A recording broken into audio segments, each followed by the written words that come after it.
नमस्कार दोस्तों, mentor fluent YouTube channel पर बेस्ट सेलर मैं मन हूँ पुस्तक के हिंदी ऑडियो बुक समरी में आपका स्वागत है।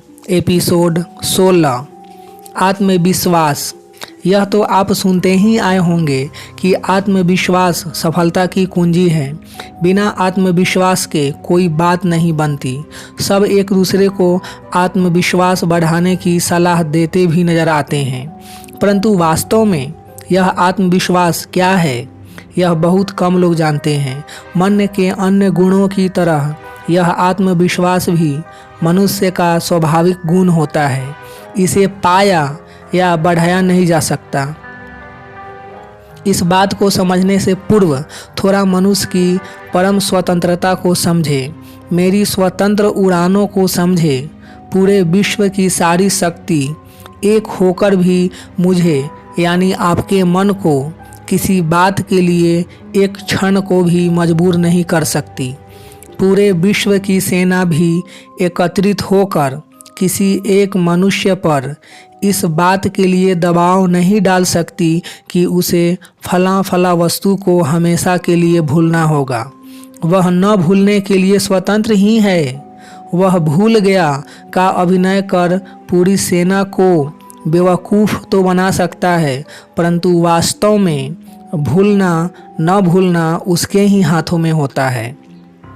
हाँ, मनुष्य का शरीर अवश्य बांधा जा सकता है, परंतु मैं फिर भी हर हाल व हर परिस्थिति में पूर्ण स्वतंत्र ही हूँ। अब सोचने वाली बात यह कि इतनी परम स्वतंत्रता प्रकृति के अन्य किसी पदार्थ या अन्य किसी जीव को उपलब्ध नहीं है। और जब मैं इस कदर स्वतंत्र हूँ तो आपके जीवन को बढ़ाने की जवाबदारी भी मेरी अपनी होती है। और जो मुझ पर विश्वास कर अपनी यह जवाबदारी मुझे सौंपता चला जाता है, उसका आत्मविश्वास मैं बढ़ाता चला जाता हूँ। परंतु जो इस जवाबदारी को अन्यों में बांटता चला जाता है, उसका तत्काल मैं स्वयं पर से ही विश्वास उठाता चला जाता हूँ। और जिसका अपने पर से विश्वास उठता चला जाता है, भला वह जीवन में सफलता का स्वाद कैसे चख सकता है। अब जीवन आपका, वह जवाबदारी किसी बॉस या परिवार की। सफलता आपको चाहिए, वह आसरा किसी डिग्री या किसी तावीज का। आगे आपको बढ़ना है और राह कोई मंदिर मस्जिद या भगवान दिखाए। यह कौन सा न्याय हुआ? यह तो सीधा सीधा नियम का उल्लंघन हुआ, या तो सीधा सीधा नियम को तोड़ना हुआ। स्वयं पर विश्वास, स्वयं पर अविश्वास हुआ। और जब आपका स्वयं पर ही विश्वास नहीं तो परिणाम क्या खाक आएंगे। यूँ भी आप जब दूसरों के आश्रय होते हैं तो स्वयं चेष्टा करने से बचते ही हैं, जबकि परिणाम स्वयं कोशिश करने के ही आते हैं। चलो, यह बात समझ में आ गई हो तो आपको यह समझाऊं कि यह विश्वास दो स्तर पर होता है। पहला स्तर तो वह है जिसका आप सबको अनुभव होगा ही। जैसे आप रोज़ ऑफिस जाते हैं और इस कारण आपको ऑफिस जाने का रास्ता अच्छे से मालूम होता है। यदि कोई आपसे पता पूछे तो आप बड़े विश्वास से कह देते हैं कि ऑफिस कहाँ है या वहाँ तक कैसे पहुँचा जा सकता है। वैसे ही खाना बनाना हो या अकाउंट्स करना हो, कार चलाना हो या अन्य कोई गतिविधि हो, जिस व्यक्ति को जिस चीज़ का अनुभव होता है उस हेतु वह विश्वास से भरा ही रहता है। लेकिन आप जो जानते हैं सिर्फ उसी के भरोसे तो आगे बढ़ नहीं सकते। आगे बढ़ने हेतु कुछ नया व पहली बार तो करना ही होता है, और बस यहाँ आकर आप गच्चा खा जाते हैं। यह नया करने का विश्वास आप स्वयं में नहीं जुटा पाते हैं। शादी को सफल बनाने हेतु अवश्य आप चर्च में जाकर रीति रिवाज के अनुसार विवाह करते हैं, लेकिन दुहाई नहीं मांगते। लेकिन जब वैवाहिक जीवन से अभ्यस्त हो जाते हैं तो फिर रोज़ रोज़ चर्च में जाकर रिश्तों की दुहाई नहीं मांगते हैं। वैसे ही नई दुकान व्यक्ति मुहूर्त देखकर खोलता है, फिर अनुभव होते ही अगले दिन से वह दुकान ग्राहक के हिसाब से खोलने लग जाता है। कहने का तात्पर्य, नया करते वक्त लाखों में कोई एक अपने भरोसे आगे बढ़ता है और जो अपने में विश्वास दिखाता है वही वास्तव में सफलता का उत्तराधिकारी होता है। कुल मिलाकर कहने का तात्पर्य यह कि नया करते वक्त भी जो सफलता हेतु सिर्फ अपनी प्रतिभा पर भरोसा करता है वही जीवन में सफल हो सकता है। और यदि आपको ऐसा भरोसा स्वयं पर बिठाना हो तो उसका एक ही उपाय है कि अपने जीवन के छोटे से छोटे व बड़े से बड़े कार्य व निर्णय हेतु सिर्फ स्वयं की सोच व प्रतिभा पर विश्वास करें। यूँ भी यह संभव ही नहीं कि आप अपने अलावा किसी पर पूर्ण विश्वास बिठा भी सके। दूसरों पर किया हर विश्वास ऐन वक्त पर चूर चूर हो ही जाता है। चलो इस आत्मविश्वास को मैं कुछ साधारण व कुछ उच्च कोटि के उदाहरणों से समझाता हूँ। सोचो, यदि एक साहूकार को पैसा ब्याज पर किसी को उधार देना होता है तो वह क्या क्या करता है। वह उससे न सिर्फ हुंडी लिखवाता है बल्कि एक तगड़ा एग्रीमेंट भी करवाता है। वहीं यदि किसी बड़े माफिया को किसी को पैसा उधार देना होता है तो वह न तो हुंडी लिखवाएगा न ही एग्रीमेंट करेगा। और मज़ा यह कि हुंडी लिखवाने वह एग्रीमेंट करवाने वालों का पैसा अक्सर डूब जाता है। बेचारे पैसा वसूलने के हेतु कोर्ट के चक्कर लगा लगा कर थक भी जाते हैं, परंतु वह माफिया जिसने न हुंडी लिखवाई न एग्रीमेंट किया है उसका पैसा कभी नहीं डूबता, क्योंकि उसे हुंडी या एग्रीमेंट की जगह भरोसा अपनी माफियागिरी पर किया होता है, यानी स्वयं की प्रतिभा पर किया होता है। इसी आत्मविश्वास को एक बड़े ही खूबसूरत किस्से से समझाता हूँ। एक गांव में एक फकीर हुआ करता था।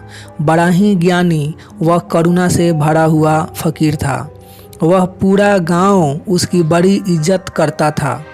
उधर फकीर भी अपनी जिद का बड़ा पक्का था। वह किसी से अनावश्यक भेंट नहीं स्वीकारता था। फलस्वरूप बड़ा ही सादा जीवन था उसका। एक कक्ष के झोपड़े में रहता था। उसके पास कुल 2 ही कंबल थे। अब उसे वस्त्र कह दो या उसका ओढ़ना बिछौना कह दो, परंतु जो कुछ भी उसके पास था बस वही था। यह बात जो मैं बता रहा हूँ वह सर्दी के मौसम की है। बड़े कड़ाके की ठंड पड़ रही थी। उन दिनों रात का समय था और फकीर अपने एक कंबल ओढ़े व एक बिछाए सो रहा था। अब फकीर तो वही है जो स्वयं के भरोसे जीते हैं, सो झोपड़े के दरवाजे पर सांकल वगैरह लगाने का तो सवाल ही नहीं उठता था। उधर उसी समय एक भूखा चोर गांव में तफरीह पर निकल पड़ा। उसे अन्य कहीं घुसने में तो सफलता नहीं मिली, परंतु चूंकि फकीर का द्वार खुला था सो वह चोरी करने वहीं घुस गया। 10 मिनट तक उसने पूरा झोपड़ा टटोला, पर उसे छोटा भगोना व एक टूटे गिलास के अलावा कुछ न मिला। अब इस मौसम में यह दो टूटे फूटे बर्तन प्राप्त करने हेतु तो उसने यह कष्ट उठाए नहीं थे। स्वाभाविक तौर पर वह निराश हो गया। इधर फकीर की नींद क्या, वह पहली आहट से ही जगा हुआ था या जग गया था। फकीर भी फकीर था। वह आंखें बंद किए ही इस तमाशे का मजा ले रहा था। उधर चोर को अंत में जब कुछ न सूझा तो उसने फकीर का ओढ़ा हुआ कंबल ही झपट लिया। कम से कम कुछ आत्मसंतोष तो मिलना चाहिए। इतनी रात को इतनी तकलीफ़ें उठाने के बाद भी हाथ कुछ न लगे तो वह चोर कैसा। सो बस कंबल मारने के आत्मसंतोष के साथ वह दरवाजे से बाहर निकलने को हुआ। उधर फकीर तो यह सारा तमाशा देख ही रहा था और अब उसकी भी दरमियानगिरी दिखाने का वक्त आ ही गया था। बस उसने दरवाजे के बाहर जाते चोर को कड़क आवाज़ में रुकने को कहा। फकीर की रुआबदार आवाज़ सुन चोर के तो पाँव ही जकड़ गए। उस दरमियान फकीर उठ खड़ा हुआ और उसे भीतर आने को कहा। चोर के तो भरी ठंड में पसीने छूट गए। बेचारा चुपचाप अंदर आ गया। इधर चोर के चेहरे पर ऐसी घबराहट देख फकीर ने बड़ी विनम्रतापूर्वक उससे माफ़ी मांगते हुए कहा, माफ़ करना भाई, तुम इतनी ठंड में इतनी दूर से आए पर मैं तुम्हारी कोई सहायता न कर सका। घर में कुछ है ही नहीं कि तुम्हें संतुष्ट कर पाऊँ, लेकिन अगली बार आना तो इतला करके आना। आसपास से मांग कर कुछ एकत्रित कर लूँगा ताकि तुमको इस कदर निराशा लेकर न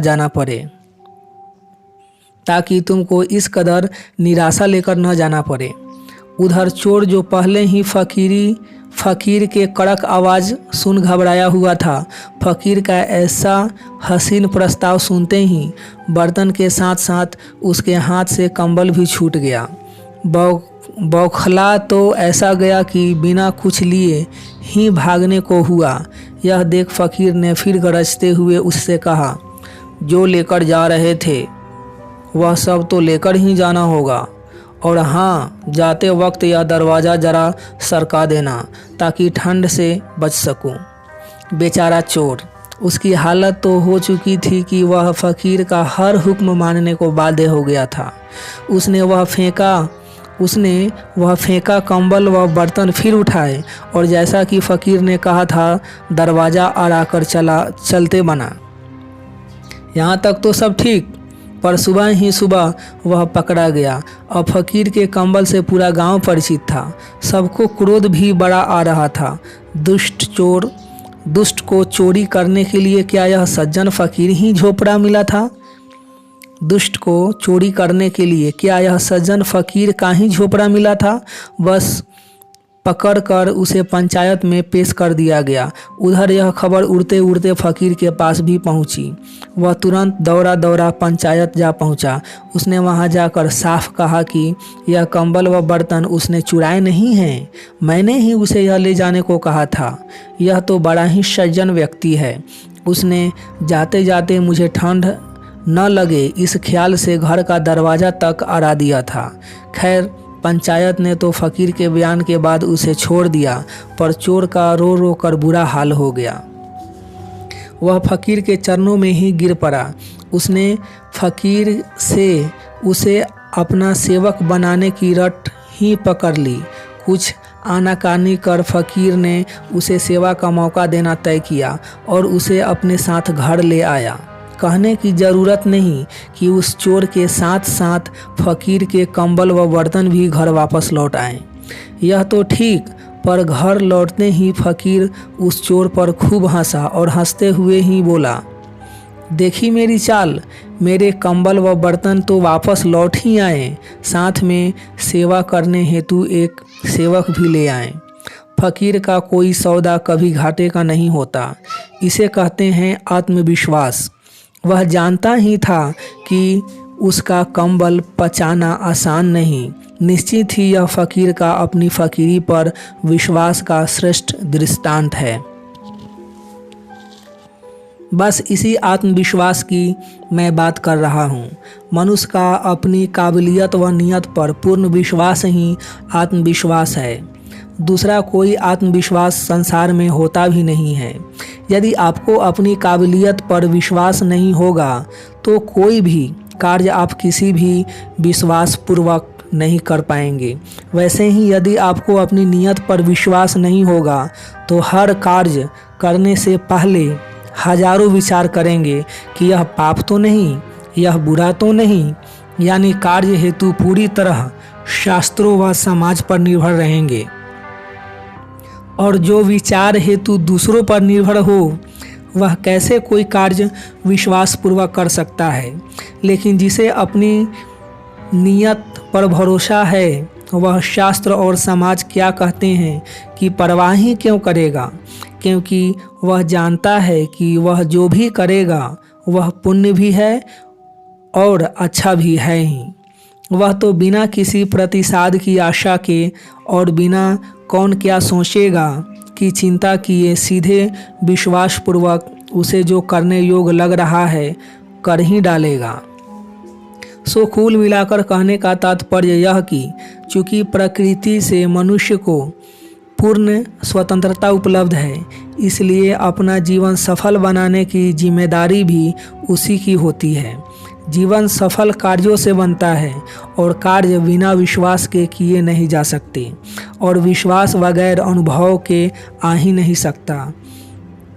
अब आप कहेंगे कि पहले अनुभव कर लें, कुछ विश्वास जगा लें, फिर कार्य करेंगे, लेकिन यह संभव कहाँ, क्योंकि अनुभव बिना कार्य किए हो ही कैसे सकता है। यानी मामला कुछ ऐसा है कि आप तैरना तो चाहते हैं पर पानी में जाने से डर लगता है। सोचते हैं एक बार तैरना सीख लें, फिर पानी में डुबकी लगा लेंगे। और जीवन की हकीकत यह कि बिना पानी में गए आप तैरना सीख नहीं सकते। बस आपका पूरा जीवन इसी उलझन में बीत जाता है। और इस उलझन से निकलने की कुंजी यही है कि नए नए कार्य तो आपको करने ही पड़ेंगे, और वह भी पूर्ण विश्वास के साथ। और यथार्थ यह भी है कि वह विश्वास जगाने हेतु आप अनुभव के भरोसे कतई नहीं रह सकते। यदि आप में विश्वास ही नहीं कि आप तैरना सीख सकते हैं, तो 1000 प्रयासों के बाद भी हो सकता है कि आप तैरना न सीख पाएं, जबकि विश्वास के सहारे आप 2-4 रोज में ही तैरना सीख सकते हैं। अर्थात विश्वास की जड़ी बूटी आपका समय तथा ऊर्जा दोनों बचा लेती है। अब अनुभव के बाद तो विश्वास जगता ही है, परंतु अनुभव प्राप्त करने में वर्षों बीत जाते हैं, यह भी हकीकत है। और समय उतना आपके पास है नहीं। सो अब सवाल यह कि बिना अनुभव के भी नए नए कार्य पूर्ण विश्वास से कैसे किए जाएं, क्योंकि उसके बगैर कोई सफलता दूर दूर तक नज़र नहीं आती। तो इसका तो एक ही उपाय है कि आप अपनी बुद्धि से छुटकारा पाकर सीधे मेरी शरण आ जाएं, क्योंकि एक तो बुद्धि 1000 अनुभव करना चाहती है, उस पर मज़ा यह कि 1000 लोग उसे 1000 बातों को उकसाते भी हैं, तथा उससे भी बड़ा मज़ा यह कि वह लोगों के उकसावे में आ भी जाती है। लेकिन मैं आपको अपनी प्रतिभा और अपने गुणों को ही पकड़े रहने की सलाह देता हूँ। यूँ भी आपके लिए अपने गुणों व अपनी प्रतिभाओं पर विश्वास बैठाना कोई बड़ी बात नहीं। उस पूर्णता आप कभी अनुभव के मोहताज भी नहीं, बस आप अपने प्रतिभा के क्षेत्र को अच्छे से पहचानें। चलो इसी बात को थोड़ा और खुल के समझाता हूँ। समझे कि आप में व्यावसायिक बुद्धि नहीं, लेकिन व्यवसाय में नफ़ा तो बहुत है, होने दो, परंतु दूसरों को देख या किसी के उकसाए जाने पर आप MBA करने मत पहुंच जाना। मेहनत कर आप डिग्री तो पा लेंगे, पर प्रतिभा की अनुपस्थिति के कारण कभी व्यवसाय हेतु विश्वास नहीं जगा पाएंगे। समय व शक्ति दोनों व्यर्थ हो जाएगी और करोगे फिर भी नौकरी ही। इसके विपरीत जिसमें व्यावसायिक बुद्धि कूट कूट कर भरी है, वह MBA की डिग्री का मोहताज कभी नहीं होता। आपके हाथ में डिग्री आते आते तो वह व्यवसाय के क्षेत्र में झंडे गाड़ चुका होगा। यह भी हो सकता है कि आपको उसी के यहाँ नौकरी पर लगने पड़ जाएं, और यह अक्सर देखा गया है कि कंपनी के मालिक से उनका स्टाफ ज़्यादा पढ़ा लिखा होता है। अतः मेहरबानी कर जीवन को आगे बढ़ाने हेतु आप बुद्धि की सुनकर कोई क्षेत्र मत चुन लेना, और ना ही अन्य लोगों के कहने या उकसाने पर अपना क्षेत्र चुनना। लाख प्रयत्नों के बाद भी आपको ओढ़े हुए क्षेत्र में विश्वास नहीं ही आ पाएगा।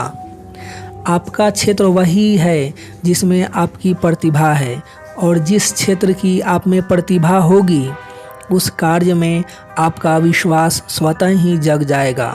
यहाँ सबसे बड़ी बात यह कि विश्वास कोई ऐसी वस्तु नहीं जो बाजार से उधार मिल जाए, लेकिन चूँकि आप मन के विरुद्ध दूसरे क्षेत्र में हाथ पांव आजमाने का प्रयास करते हैं, इसलिए आपको बाजार में विश्वास खोजने निकलना पड़ता है।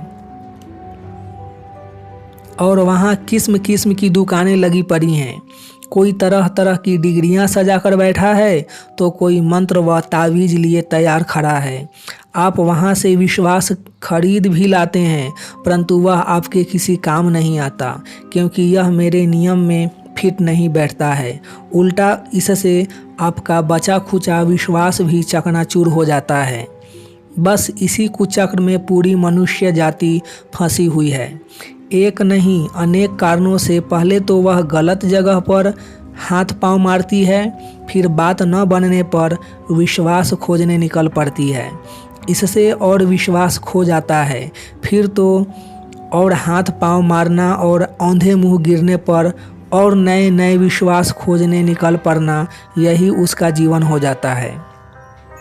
और अंत में बेचारा अपने ही जीवन के प्रति पूरी तरह विश्वासहीन हो जाता है। इस पूरे कुचक्र में लॉटरी सिर्फ विश्वास बेचने वालों की निकलती है। वे विश्वास बेचने के नाम पर आपकी सारी कमाई ले जाते हैं। हालात ऐसे हो जाते हैं कि विश्वास तो आपको नहीं ही मिलता, कमाई पूंजी अलग गंवा बैठते हैं। खैर, आपने कभी गौर नहीं किया होगा, परंतु इसी कारण विश्वास को आत्मविश्वास कहा जाता है। यानी जो वास्तविक विश्वास है वह सिर्फ स्वयं की आत्मा पर ही किया जा सकता है, और स्वयं पर विश्वास भी अपनी प्रतिभा व गुणों के आधार पर ही बैठ सकता है, और वह भी उस पूर्ता ही। कवि लाख चाहकर भी गाना गाने हेतु अपना विश्वास नहीं जगा सकता है। बुद्ध जीवन की फिलॉसफी बाबत हजार विषयों पर हजारों घंटे बोल सकते हैं, परंतु वे कोई आविष्कार कर लेने के बाबत अपना विश्वास नहीं जगा सकते हैं। इसलिए तो बुद्ध का अंतिम वाक्य था, अप दीपो भव, यानी अपने दिए स्वयं बनो। जीवन में उजाला चाहिए तो अपना ही दिया जलाओ। बुद्ध ने अपना दिया न सिर्फ जलाया, बल्कि उसकी लौ से पूरा जगत प्रकाशित भी कर दिया। वे यह कर पाए क्योंकि उन्होंने स्वयं पर विश्वास किया। पूजा पाठ या भगवान में उन्होंने पूर्णतः अविश्वास जताया। उन्हीं की तरह एडिसन ने अपनी वैज्ञानिक बुद्धि पर पूरा भरोसा किया तथा उन्होंने भी बल्ब बनाकर जगत को रोशन कर दिया, और उन्होंने भी अपने अनुभव के आधार पर यही कहा कि all Bibles are man made, religion is all bunk, यानी सारी बाइबल बकवास है। कहने का तात्पर्य मनुष्य सिर्फ अपनी प्रतिभा तथा अपने गुणों पर ही विश्वास पैदा कर सकता है, और आगे यदि इस विश्वास के सहारे वह अपने प्रतिभा के दिए को पूर्ण रूपेण प्रज्वलित कर देता है तो जल्द ही उसका जीवन जगमग हो जाता है, वरना वह उधार का विश्वास खोजता रह जाता है और अंत में बिना कुछ हासिल किए दुनिया से विदा भी हो जाता है। भला दूसरे पर किया विश्वास कभी कोई काम आता है? इस बात को समझाने हेतु एक सीधी बात करता हूँ। अधिकांश लोग कहते हैं कि जगत भगवान ने बनाया। वे यह भी कहते हैं फिरते हैं कि उसकी मर्जी के बगैर पत्ता तक नहीं हिलता। फिर आप जो जीवन में पूरी तरह हिल गए हो, तो क्या वह आप भगवान की मर्जी के बगैर हिल गए हो? तो फिर अपनी असफलता स्वीकार मजा क्यों नहीं लेते? क्यों स्वयं या दूसरों को कोसते रहते हो? क्योंकि सुनना और मानना एक बात है, परंतु वास्तव में विश्वास करना संभव ही नहीं। किसी ने गाली दी नहीं कि आप क्रोधित हुए नहीं। उस समय आप यह थोड़े ही मानते हैं कि उसने गाली भगवान की मर्जी से दी। मानते यह हैं कि एक पत्ता तक ईश्वर की मर्जी के बगैर नहीं हिलता और दुश्मनी हजारों से पाले घूम रहे हैं। है ना आपकी बुद्धि कमाल की? सो आपको यह पूरी दृढ़ता से कह रहा हूँ कि यदि आपको बाहर से विश्वास ओढ़ने की ज़रूरत पड़ रही है, फिर चाहे वह किसी भी स्वरूप में क्यों न हो, तो आप गलत राह पर हैं। यानी गलत जगह व गलत कामनाओं से हाथ पांव मार रहे हैं। लौट आना बच जाएंगे। खोजना वह कार्य जो आप पूर्ण विश्वास से कर सकते हैं। बस आप हो जाएंगे और उस समय आपको किसी आश्रय, सहारे या विश्वास की कोई आवश्यकता नहीं रह जाएगी। जब ऐसी मनोदशा आ जाए तो समझ जाना कि आपके जीवन का फूल पूरी तरह खिलने ही वाला है। अंत में यह मानकर चलता हूँ कि आज के बाद आप स्वयं को उधारी के विश्वासों व दिलासों से बचाएंगे।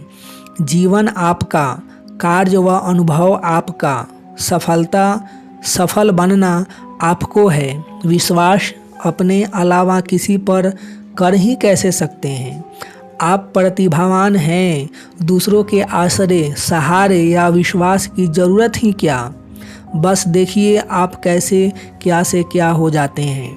क्योंकि उधार के विश्वास खोजने से बेहतर है कि वे कार्य करना जिसे आप विश्वास के साथ कर सकते हो।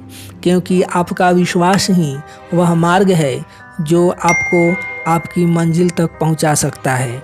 मिलेंगे नेक्स्ट एपिसोड में, तब तक अपना ढेर सारा ख्याल रखिए, लाइफ को एंजॉय कीजिए, मस्त रहिए। आपका कीमती समय देने के लिए आपको बहुत बहुत धन्यवाद।